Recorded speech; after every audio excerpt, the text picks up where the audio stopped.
morning and welcome to Jilly Bean's Creative Candy Jar. My name is Jill and this is my little section of YouTube where I talk about all of the creative things I get up to. I do some knitting, cross stitch, sewing, almost anything related to fiber arts, and I've also tried a few other crafty things this last month. I will be coming to you about once a month to talk to you about all the things I get up to, and I hope you like what you see. If you're new, thank you for stopping by, and luckily there's only one other video, so you can probably get me binge watched in about an hour. If you're returning, thank you so much. I'm sure there is a way for me to find out, and I haven't figured it out yet, through the analytics as to who has mentioned me. I know a number of people have, and I so greatly appreciate it. My friends Brandy and Emma have mentioned me at Beanie Stitchery, Missy and Kathy of Two Needles Pulling Thread, Chris the Camping Stitcher. I so appreciate you sharing my information and getting it out there. I really enjoyed it. I originally said I was doing this as a way for me to kind of video log what I've done in the last month. And I'm still doing it for that purpose, but the amount of people that liked and commented on my last video, it was so fun to interact with people. I really enjoyed it. I have a lot of new followers on Instagram now, and I've interacted with folks there. So I'm really enjoying this new version or new lane of way to meet people. It's something new for me. I'm definitely a meet in real life type of person, but it's so neat to try to do things virtually. So what have I been up to in the last month? Well, not a lot of crafting, mostly because we've done a lot of other things. My husband and I went on vacation. We typically go a couple days before Labor Day and then are gone for the week after Labor Day. I really enjoy that time of year. We went up to Belfast, Maine. We've been doing that now for probably 8 or 9 years. My adult BFF and her husband go up there for about 2 months, and she had been after me for years to come up to Maine and give it a try. And I was always like, what will there for me be to do? What will there be? You know, what will I do in Maine? I am not an outdoorsy person, and I love it. It's just so relaxing. It takes me about 24 to 48 hours to kind of like slow down and just kind of be, as opposed to constantly thinking, okay, where do I need to be? What's the next thing I need to do? So it's really enjoyable and relaxing, and I do come back recharged and ready to get on with life. So we did that for about 10 days, and we had a fabulous time. The weather was incredible. It was like 70 degrees every day during the day, and then at night it would be nice and crisp and perfect sleeping weather. We had such a good time. And then we came back from there on Saturday. On Thursday, we left to go to Columbia, South Carolina. My niece goes to school at the University of South Carolina, and she has been after my husband to come down and go to a football game. So we went, and we had a fabulous time. If you've never had the opportunity to go to an SEC football game and you like football, I highly recommend it. It was quite the fanfare. Lots of fireworks. It was a really good game. They lost, but it was still a fun game. And it was nice to see my niece and her roommate, and my sister and her son or her husband came, and my mother was there. So it was nice to get together with family. And I'll insert some photos that I took while I was there. And then we came back from that. And then this past weekend, I actually filmed on Friday, but in the middle of filming, my phone rang. And so I lost the video. I don't know what I did wrong. So I'm refilming this morning. And if I didn't tell you, it's Sunday, September 21st. Yes.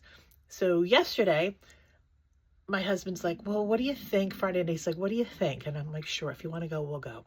He went to Norwich University up in Vermont, and it was their homecoming. It's been 40 years since we graduated from college. I can't believe we're that old already. So we went. We had a fabulous time. And I will insert the video either at the beginning or at the end. But Norwich is a military school. And so while they don't have fireworks and all the fanfare that the SEC has, they had a flyover from a B-2. It was quite impressive. So I will stick that video in. So that was well worth getting up and driving up to Vermont for the day. So we just did an up and back for the day. It was a long day, but it was a lot of fun. And it was nice to come home and sleep in my own bed for at least a little while. And I have a lot of crafting to do because he just went out to mow the lawn. He's like, you better get started with your crafting palooza, because I have all my table gifts to make for Stitch New England, which is in 2 weeks, and I'm not ready. But I have decided that if they're not done, that's okay.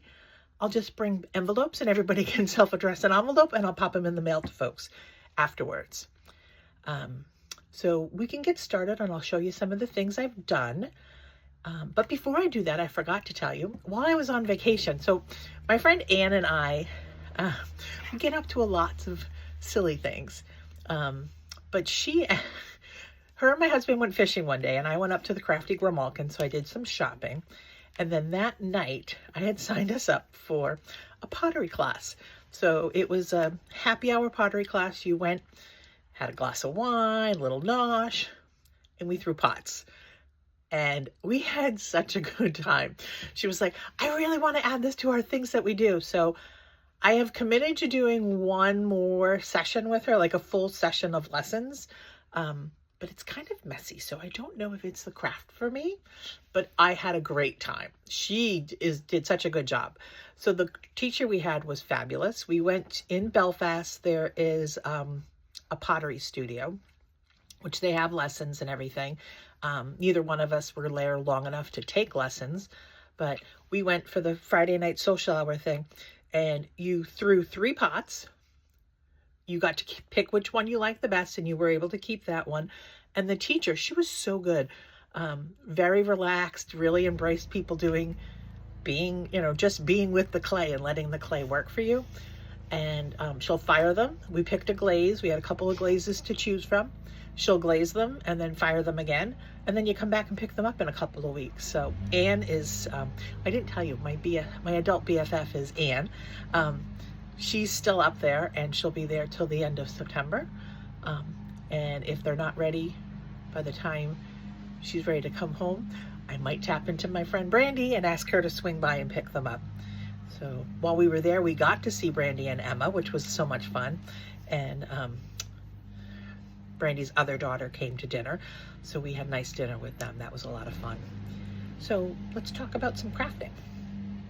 So I currently am wearing, this is the Love Note by Tin Can Knits, and I love this pattern so much. I think this is the 4th one I've made.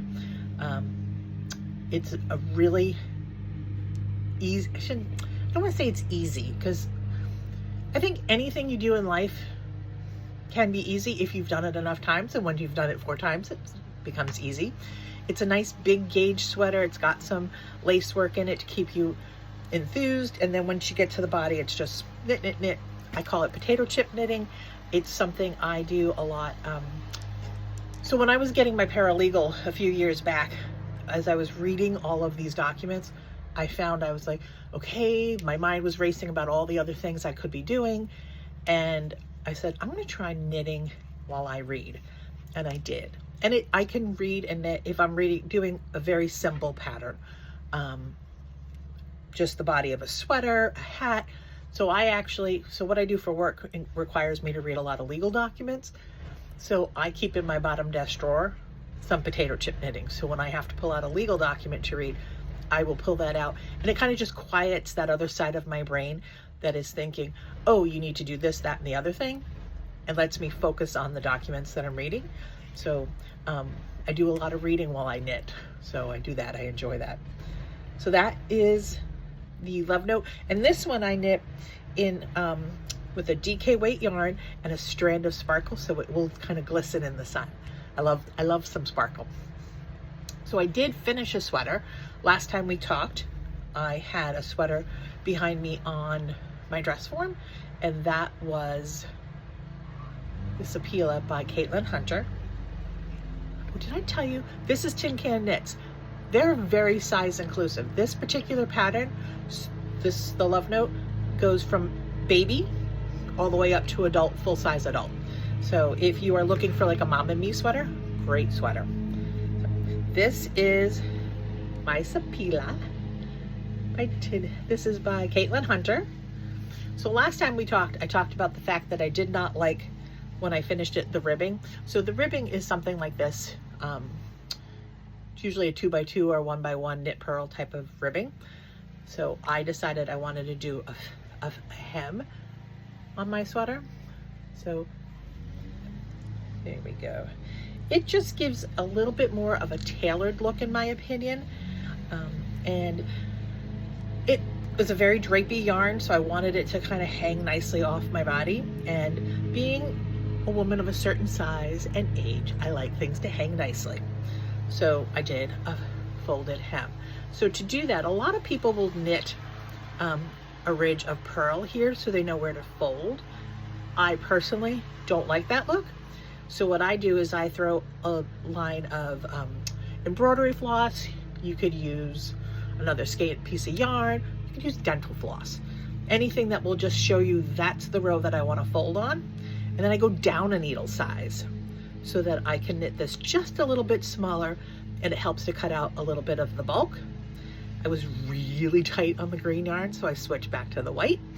And then I did use the green yarn to actually sew the hem so that I didn't see any of the stitches on this side. The girl that teaches my knitting class assured me I wouldn't see it, but I wasn't taking any chances. So that's what I did with that. And I've worn it a few times and I love it. In fact, I actually have started this originally in black and white, and it was going to be long sleeve and with mohair, and I knit the entire color work section. And I did not like the way the mohair felt against my body because it's a closer fit, and I just didn't like it. So I'm ripping it out. Mohair ripping out is not easy. If you have to ever rip out something with mohair, highly recommend throwing it in the freezer for a couple of days. It will make it a lot easier. So what else have I been working on? So last time we met, I showed you the really pretty pink yarn that I bought to knit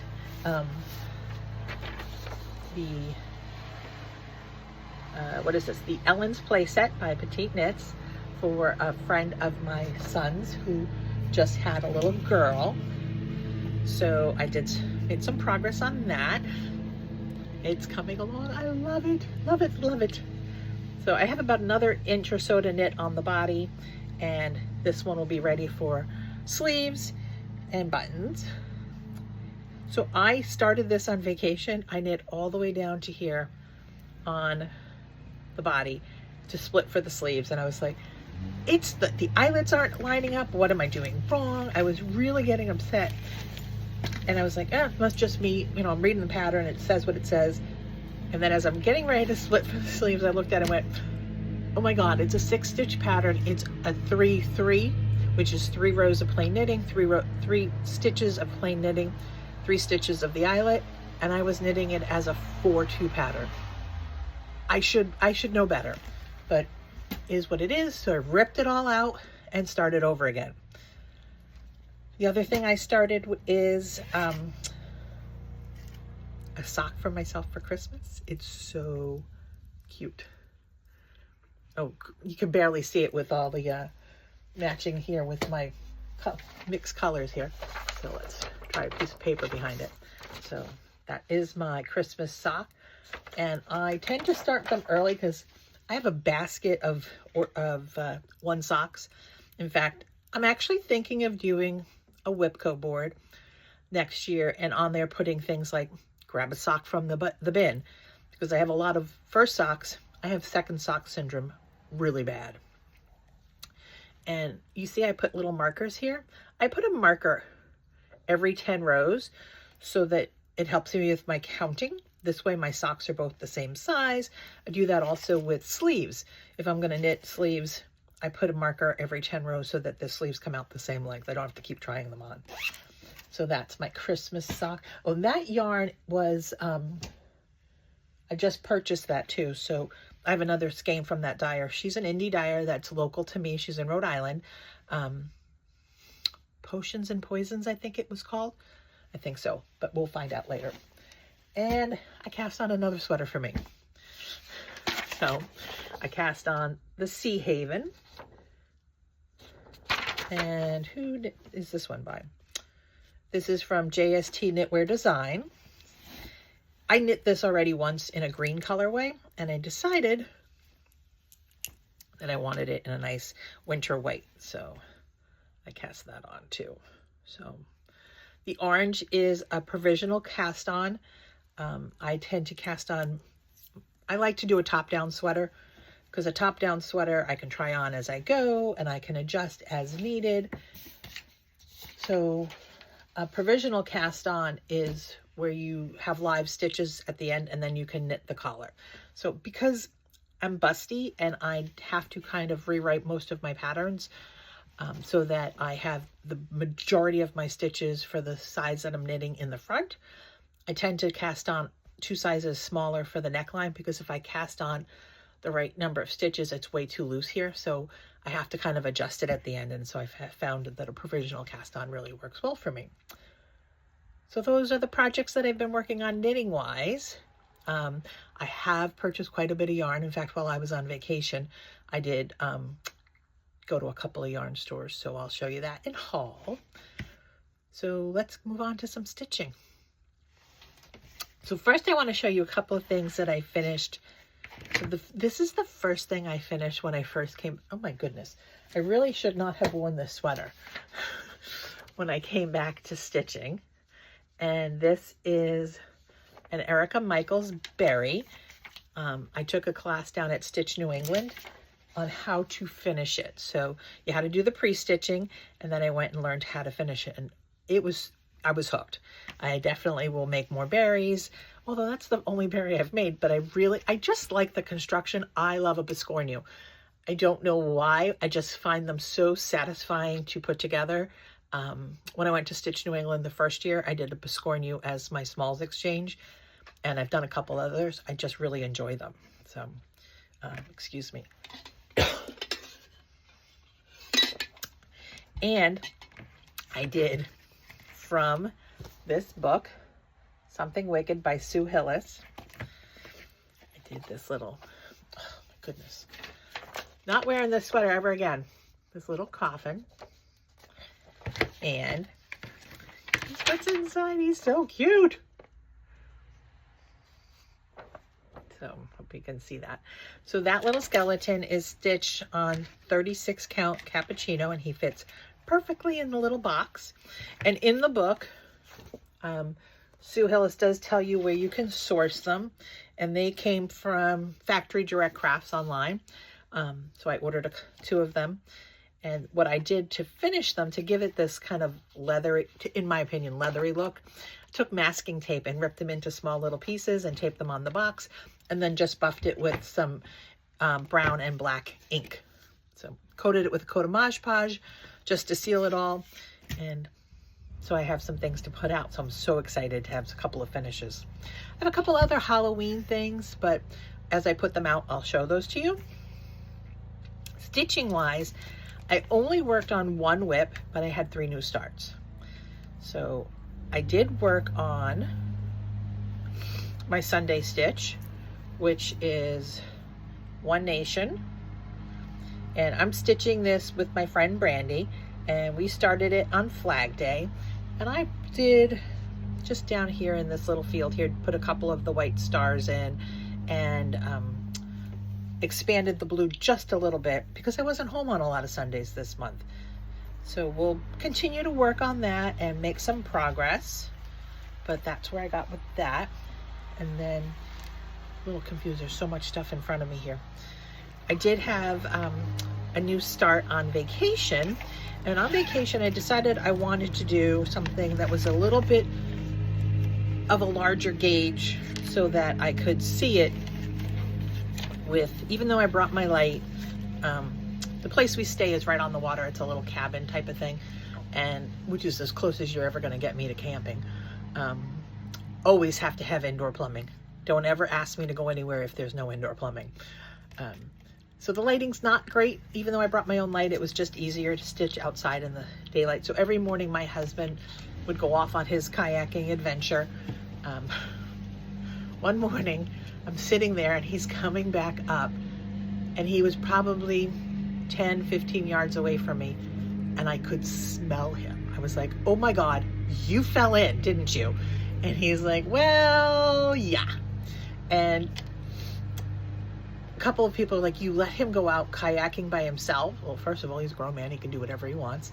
But yes, because as much as my husband says he is a rebel, he is such a rule follower and is so cautious. I'm absolutely comfortable with it. So off he went he had his life jacket on, he has his whistle, and every time before he leaves, he tells me, I have my whistle in case I fall in.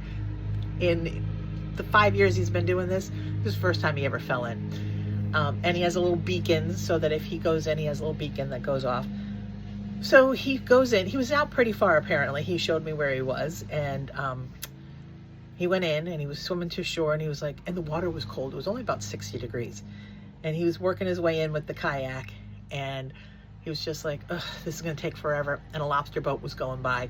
So he tooted his little whistle, and the lobsterman came over. And if you know anything about lobster boats, they don't have stairs on them. They're not a vacation type of boat. And so he had to try to climb in, and he was having some, it's a difficult thing to do. And so the lobsterman had his little gaffling hook and pulled him in right across the bait table. Oh my God, the man reeked. So nevertheless, he had a quick take a shower. So I was sitting outside working on, I did candy claws, and I started lolly claws. And I am going to finish them like Helen D did. I so admire her finishes. She does such beautiful, beautiful work. So she did them as stand-ups, and I'm going to do the same. And I believe she has a tutorial, and I'm going to check that out when I go to do them. And if I can find it, I'll try to link it below. So, but here's Candy Claus. So he's pretty much done. He just needs the beads, and I think the yellow, because there wasn't a lot of yellow, a lot of stitches that were yellow. I decided to do them both at the same time. And here's Lolly. So she's making progress. I hope to finish her. It's a great morning project before I go to work. I try to put in 1 or 2 strands of floss. I don't need great light. It's easy to do. So I will be working on that hopefully this week. Maybe I'll get them finished up. We'll see. So if you are new to stitching or you want to try stitching, these Satsuma Street kits are fabulous. They're original. This is supposed to be stitched on perforated paper. It comes with the paper, it comes with all the floss, the beads, the needles, everything. So, great beginner project. The other thing I started was Midnight Watch by Blackbird. Oh, and I don't have the pattern with me. I only have my working copy, so I don't want to show you that, but I will insert a picture here. And I started that. So I made some decent progress. I was really pleased with how the color worked on this blue. And I am stitching that. So when I start a project, I love these luggage tags, and I put them on a ring, and then I hang on my floss. Because if I'm going to be doing a project and putting it away for a while, sometimes I take the floss out and hang it on a peg hook, only because 1, I might want to use it, and 2, I don't like wrinkles in my floss. I know it's very strange. So I put all my information here, so I know that this is 36 count Dreamy Lake by Atomic Ranch, and I have all of the floss, and I kind of do the key. Sometimes I'll make a copy of it and cut it out and glue it on there, or I'll do my little rough drawings of it so that if I don't have the key with me, I'm good to go. I like to stitch off my iPad, and sometimes having that visible as well as the pattern is not always convenient. So, and I put the start date and the finish date, and when I finish them, I put all the little cards in a box. I don't have a lot of cards yet in my box. So that is what I'm working. I started that, and I'm going to continue to work on that. And that's in a project bag that I made myself out of some fabric that I picked up a couple of years ago on vacation, and I really liked it. So can't go wrong with a pair of shoes. Gotta love some shoes. And then the last thing that I started, and when I say I just started it Wednesday night, because I told you guys I was going to start it last time, and I was determined to get a start in. And that is the Teresa Kogut Land That I Love sampler. So that's this one. And this is how far I got. So not very far, but progress is progress. But look at these yummy flosses on this fabric. I think it's going to be fabulous. And this is a blanket of fabric. It's a fat half because a fat quarter was cutting it really close, and I know I want to frame it, so I'd rather have large margins. I'm going to have it professionally framed. And that is being done on 36 count dirt tracks by Fox and Rabbit. So love it.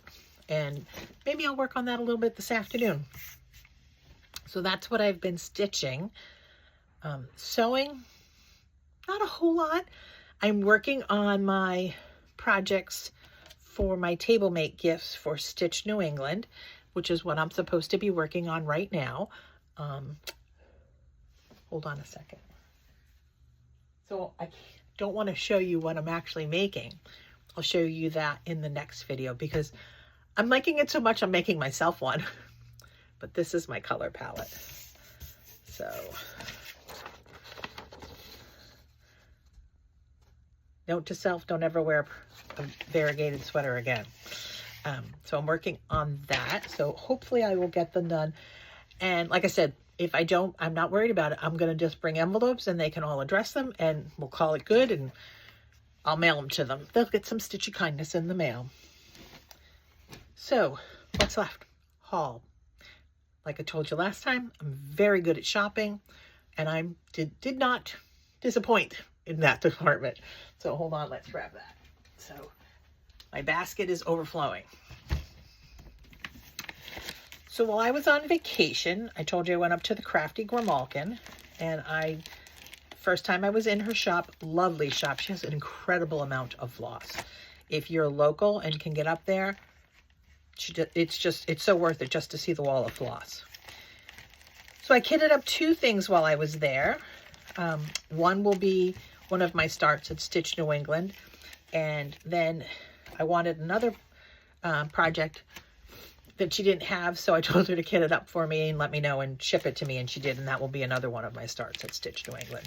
So the first one I'm doing is Plum Street Samplers Harvest Keeper, and I'm going to do it on this yummy green fabric by Atomic Ranch, and it is Wild Mint, and here are all the flosses, so I think it's going to be fabulous. So in October, we'll hopefully have had some good progress on that. I also kitted up, when people say the model sold the project, I was always like, yep, okay. But oh my God, it so does. She had this pattern right at her register. It was all stitched. It was fabulous. So I was like, oh, I need that as I was checking out. Thankfully, there was no one in line behind me because we stopped and went and kitted that up, and that's going to be done on 36 count Brenda's Brew by R&R, and I have all the flosses. I got some treasure braid for the snowflakes that are around it, give it a little bling. And then in the mail yesterday came the other project, which is the Heart and Hand tiny, what is this one called? Quilted Tiny Town. And I had Teresa kit that up for me. It's going to be on Toasted Coconut by Fit and Fiber, and all the fibers came. So that will be another one of my starts at Stitch New England. So that was what I purchased cross stitch wise. Yarn wise, while we were on vacation in Northfield, I think it's Northfield, there's a outdoorsman store that my husband really enjoys, and he is a hunter. So they have an outside, I'm going to call it a bow range. I don't know exactly what the correct terminology is, so forgive me if I've said it incorrectly. I went down to Camden to a yarn store to do some knitting. So while I was there, I saw this beanie, and every year for Christmas I knit my husband a beanie. He has more hats than he can shake a stick at, but he loves them. He's not a sweater guy, so he loves a hat or a pair of socks. So I picked up this really pretty blue to knit a hat for him in. And then I decided I wanted the same hat, but mine's going to be pink, and I'm gonna hold a strand of the mohair with it. So my winter coats are brown, so I thought this would be really pretty. That. And then a friend of mine that I knit with knows my husband is a hunter, and so she sent me a link to this color. This is a new to me yarn company, and they are in Vermont. And are they in Vermont? Yeah. And I just thought this was perfect, so he'll get a beanie out of that. And then yesterday, while we were in Vermont, Norwich University is in, I think it's in Northfield. Maybe I'm getting my states mixed up with Northfield. Anyway, it's very close to Montpelier. And in Montpelier, there's a yarn store, so I ran down there quickly, and I picked up this. This is from a local dyer in Vermont, and this is called Rainbow Trout. And my husband has expressed interest in fly fishing. So I thought, I decided he'll never watch this, so I can tell you. For Christmas, I think I'm gonna get him some stuff for fly fishing, and I thought I'll knit him a pair of socks to go with it. So that was my yarn purchases. I did purchase, quite a bit of fabric. I love Sweetwater Fabrics. So I joined their, that's backwards, isn't it? Nope, there we go. It was upside down. Project Sweetwater quarterly.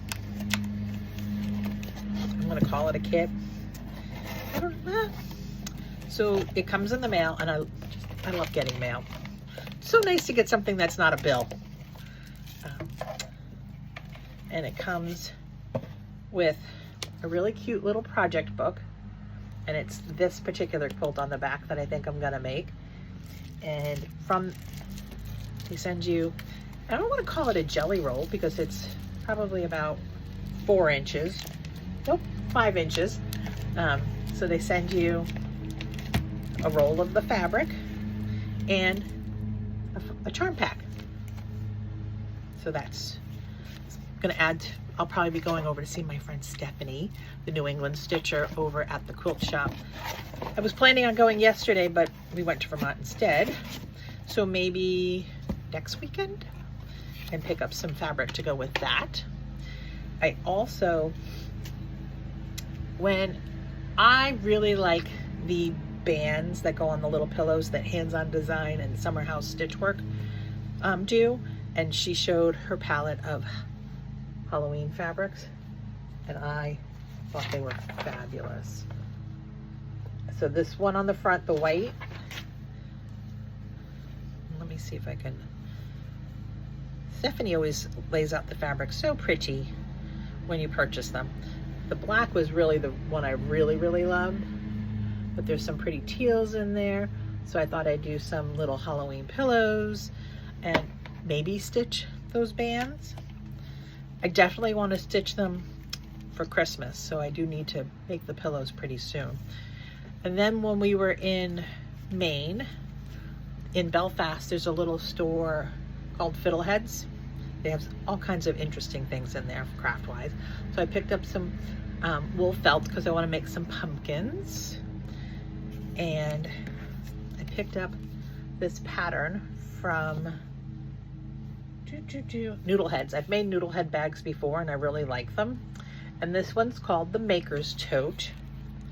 Let me see if it has a picture on the inside. I don't know if it does. No, it doesn't. But on the back here you can see there's a couple of pockets.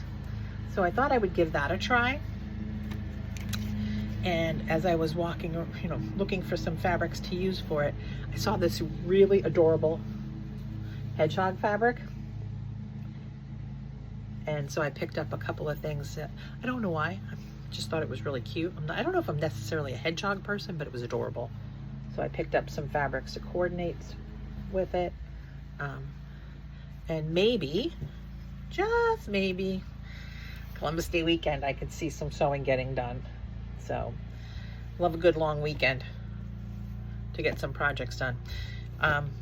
Funny, I just recently said to people I work for, you know, I'm getting to the stage where I'm thinking a 10-hour, I already work 10 hours a day, so a 4-day work week might be good, because you might get a couple more years out of me. But we'll see. I think that is all I have for you today. Yeah, I think that's it. I think that's everything. So I hope you all are doing well, that you have some great crafting time. If you're going to Stitch New England, I hope to see you there. If I've never met you before, please come over and say hi. Would love to connect in real life. And I'll see you in about a month. Bye, friends.